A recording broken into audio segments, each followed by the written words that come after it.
বিভিন্ন দেশে এলাকায় দেখা যায় একদিন আগে রোজা, একদিন আগে কি ঈদ। সর্বনাশ, আপনারা এটা মানবেন না, খবরদার। বাংলাদেশের সবটা নিয়ম মানবেন, এই নিয়মটা মানবেন না। কথা বুঝেন নেই? সৌদি আরবের চাঁদ আমাদের জন্য যথেষ্ট নয়। সৌদি আরবের চাঁদ দেখে রোজা, সৌদি আরবের চাঁদ দেখে ঈদ আমাদের দেশের পীর মাসায় কেউ করে না। যারা করে আমি মনে করি বিভ্রান্তির মধ্যে আছে, আপনারা সেদিকে যাবেন না। আল্লাহ তাআলার কাছে আমরা সেই সওয়াবটা নিতে পারি কিনা? তাহলে সুদ, ঘুষ, অন্যায়, অবিচার, পাপাচার, কামাচার, এই সবগুলো থেকে মুক্ত থেকে আল্লাহর পথে আমাদেরকে থাকতে হবে। ওয়ামান আরাজা আন যিকরি ফাইন্না লাহু মাঈশাতান দানকা। আল্লাহ বলছেন, আমার বিধান ছাড়া যদি কেউ চলে তাহলে কিন্তু কিয়ামতের ময়দানে তার অবস্থান হবে খুবই সঙ্গীন, এবং তাকে আমি অন্ধ করে কিয়ামতে উঠাবো। সে জিজ্ঞাসা করবে, ক্বাল রব্বি লিমা হাশারতানি আমা, তুমি আমাকে অন্ধ করে উঠালে কেন? ওয়াকাদ কুনতু বাসীরা, আমি তো দৃষ্টি শক্তিমান ছিলাম, চোখ ছিল। আল্লাহ বলেন, কাযালিকা আতাতকা আয়াতুনা ফানাসিতাহা ওয়া কাযালিকাল ইয়াওমা তুনসা। আমি তোমাকে কোরআন দিয়েছি, আলিম উলামা দিয়েছি, ব্যাখ্যা ব্যক্তি দিয়েছি, ব্যাখ্যা করেছে, তারপরে তুমি তেরামি করছো, তারপরে তুমি এই পথে আসো নাই, তারপরে তুমি অন্যের জমি ভোগ দখল করেছো, তারপরে আইল ঠেলাঠেলি করেছো, অন্যের মেয়েটা বিবাহ দিতে গিয়ে তুমি ভাঙ্গানি দিয়েছো। আছে না ভাই? এই সবগুলো আমার পবিত্র করতে ইসলামী জ্ঞান একান্ত কি প্রয়োজন। আর সেটা কোথায়? মাদ্রাসা শিক্ষায়। কথা বুঝতে পারছেন? আল্লাহ কবুল করুন, সকলে আমিন। এই জন্য স্যার সিনা হুজুর তিনি দিনিয়া মাদ্রাসা কায়েম করছেন। আমাদের এই মাদ্রাসাগুলো সবটাই দরকার। পাশাপাশি আমি আকীদার উপরে বই লিখছি। এই যে শবে বরাত মৌলবী করতে দিবে না, সামনে আসতেছে ইযা কানাত লাইলাতুন নিসফি মিন শাবান ফাকুমু লাইলাহা ওয়া সুমু নাহারাহা। নবীজি বলছেন, শাবান মাসের 14 তারিখ দিবাগত রাত আপনি সেখানে কি করবেন? রাত ভর ইবাদত করবেন, দিন ভর রোজা রাখবেন। মৌলবী এমন পড়া পড়ছে মসজিদে তালা লাগায়, এর চেয়ে দুষ্ট মৌলবী আর জগতে আছে? জোরে বলেন। অতএব ঈদে মিলাদুন নবী সাল্লাল্লাহু আলাইহি ওয়াসাল্লাম যেমন গেজেটে রাষ্ট্রীয়ভাবে মর্যাদা পেয়ে গেল, একদিন শবে বরাতও পেয়ে যাবে ইনশাআল্লাহ। একদিন শবে বরাতও কি পেয়ে যাবে। আমি বই লিখেছি পবিত্র কোরআন সুন্নাহর আলোকে শবে বরাত, নবী রওজায় যেতে জেনার উপর বই লিখেছি, জান্নাতুল বাকি কবরস্থান, হাজরে আসওয়াদ, মাকামে ইব্রাহিম। আমরা দৈনন্দিন যতগুলো ভালো কাজ করছি, আপনি মনে করছেন ভালো কাজ, আপনি সেজদা করেন, সেজদাটা ভালো কাজ না? আপনি করেন না? সেজদা কারে কয়? একটু কথা কোন আমার সাথে। সেজদা কারে কয়? সেজদা আরবিতে বলি, সেজদা হলো ওয়াজউল জাবহাতে আলাল আরদ। সেজদা হলো কপালটাকে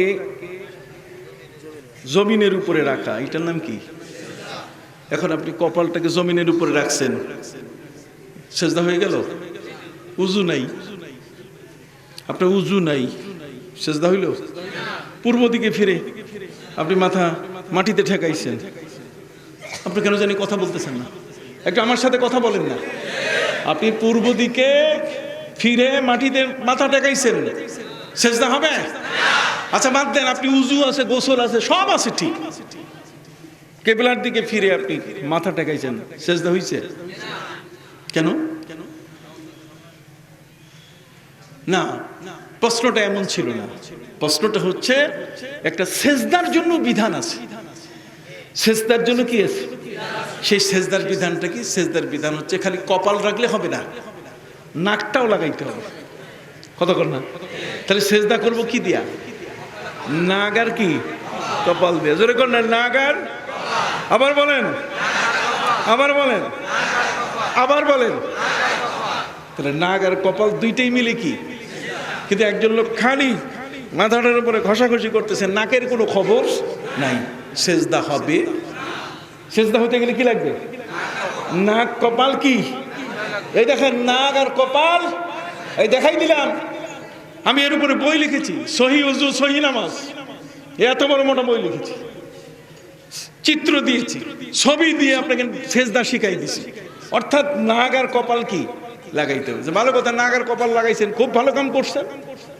কিন্তু আপনি হাঁটুর উপরে ভর কইরা আপনি সেজদা করতেছেন নাক কপাল, কিন্তু পিছনের পাও দুই খান এটা উপরে উঠে আছে, এটা আলগি দিয়ে আসে, আবার আলগির বাজান না, কতক্ষণ না, এটা কি দিয়ে আসে?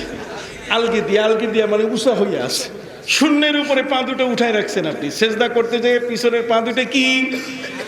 জোরে বলেন, পিছনের পা দুটো কি? তাহলে আপনি কপালও ঠিক লাগাইছেন, নাকও ঠিক লাগাইছেন, কিন্তু পিছনের পা দুটো কি? আলগি দিছেন। তাহলে এটা কি আপনার সেজদা হবে? তা এখন যে লোকটা এই কাম করলো, সে তো মনে করছে যে আমি তো ঠিকই করছি। কুল হাল নুনাব্বিউকুম বিল আখসারিনা আমালা আল্লাযীনা দাল্লা সাইয়ুহুম ফিল হায়াতিদ দুনিয়া ওয়া হুম ইয়াহসাবুনা আন্নাহুম ইউহসিনুনা সুনা। অনেক কাজ এমন আছে যেগুলো আমরা নিত্যদিন করে চলছি, কিন্তু মনে হচ্ছে আমি ঠিকই করছি, আসলে কিন্তু ইসলামের দৃষ্টিতে এটা ঠিক হচ্ছে। এটা দিয়ে যে জান্নাত পাবেন, পাওয়ার সুযোগ আপনার হচ্ছে না। তার কারণ আপনার ওই মাথা আর নাক লাগাইছেন, কিন্তু ঠ্যাং উঁচা হয়ে গেছে। তার মানে ভাসুর রে, ভাসুর বুঝেন? ভাসুর মানে স্বামীর কি বড় ভাই, এ তো বুঝেন মাশাআল্লাহ। তো স্বামীর বড় ভাই রে দেখে আপনি একেবারে এমন ভাবে ঘোমটা ঝুলাই দিলেন যে পিছনে ফাঁক হয়ে গেল, খবর নেই। কথা বুঝেন নাই? তাহলে ঘোমটা ঝুলাইতে গিয়ে যেন আরেকদিকে আপনার শরীয়তের খেলাফ না হয়। সেজদা আপনি ঠিকই করছেন, কিন্তু পাও দুইখান যেন উপরে না উঠে। আমি বুঝাইতে পারছি কিনা?